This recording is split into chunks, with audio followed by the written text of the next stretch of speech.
सुबह के 6:30 बज रहे हैं और अब मैं सारे कामों से फ्री हो चुकी हूँ।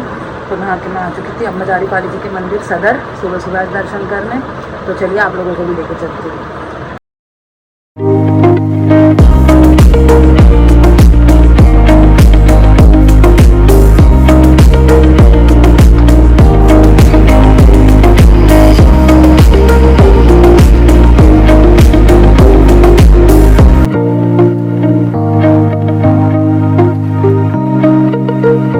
तो यहाँ हम पहुँच चुके हैं सदर में और देखिए यहाँ पर कितने सारे पूजा के सामान देने के लिए वो लगे हुए हैं। तो यहाँ बिल्कुल मंदिर के बाहर ही हैं हम।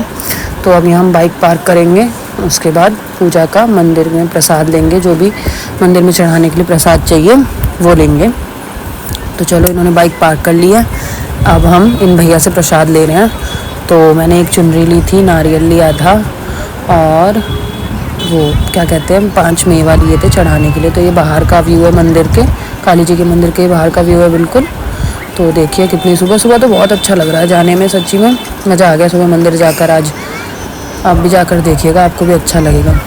तो इनसे मैंने प्रसाद ले चुकी हूँ और अब मैं चलती हूँ मंदिर के अंदर, प्रवेश करती हूँ और करती हूँ काली माँ के दर्शन। और आप लोग भी कीजिए मेरे साथ, चलिए।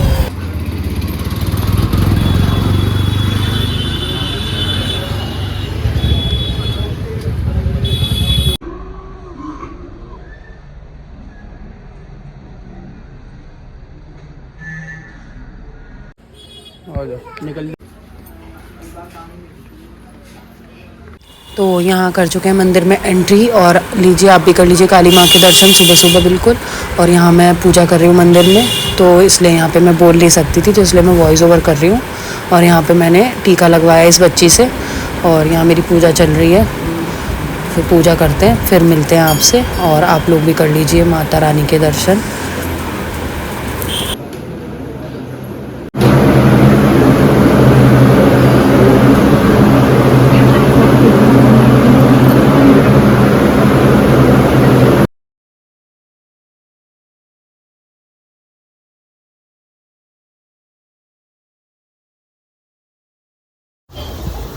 तो ये देखो मंदिर से आगे।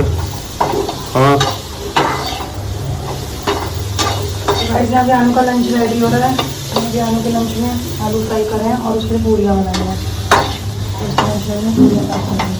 फिर हम पूजा भी करनी है घर में भी। पे आ चुके हैं, देखो काली जी के मंदिर में। आपने ब्लॉग में जैसे कि देखा होगा कितना अच्छा, और सुबह का मतलब मौसम इतना प्यारा हो रहा था सच्ची में 6:30 बजे का। और इतने अच्छे दर्शन हुए, इतने सुंदर दर्शन, माता रानी इतनी सुंदर लग रही थी, बहुत अच्छे दर्शन हुए। तो आप सब ने ब्लॉग के थ्रू दर्शन कर लिए होंगे मेरठ की काली माँ के दर्शन।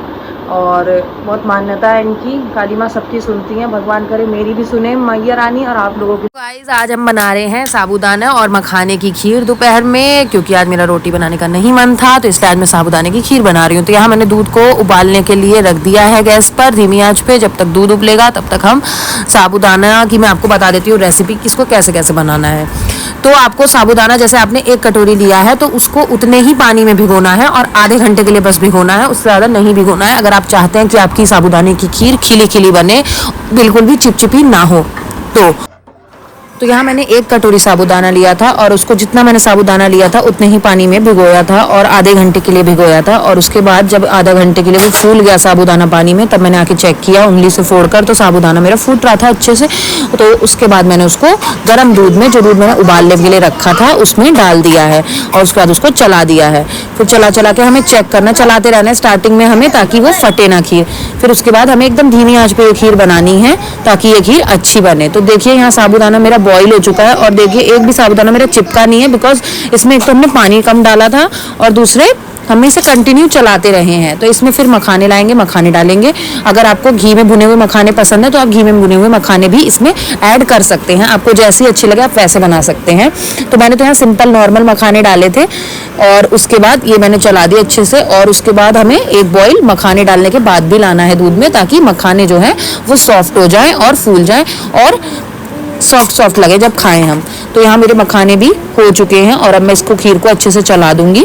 तो देखिए इसमें बॉईल आ रहा है खीर में, तो इसका मतलब है खीर हो चुकी है। तो यहाँ मेरी खीर बिल्कुल बन के रेडी है। अब एकदम लास्ट स्टेज पे जब हम गैस को ऑफ कर देंगे तब हम इसमें चीनी डालेंगे।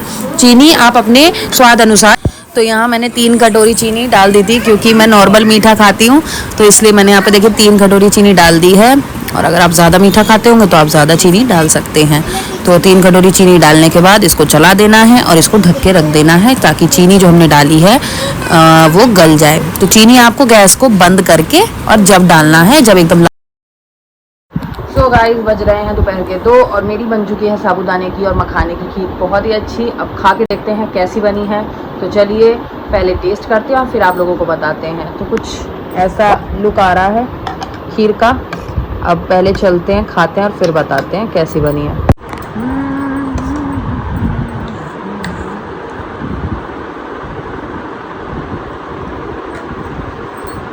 डिलीशियस। ये नहीं है मैंने अपने हाथ से बनाई तो मैं अपने चीज़ को वो कहूँगी, बट सच में अच्छी बनी है। और आप भी इस तरीके से बनाएंगे तो आपकी खीर भी बहुत अच्छी बनेगी और बिल्कुल भी नहीं फटेगी और बिल्कुल भी चिपचिपी नहीं बनेगी। आप देख सकते हैं मेरी साबूदाना की खीर बिल्कुल भी चिपचिपी नहीं है। देखो, एक एक साबूदाना अलग ही नज़र आएगा।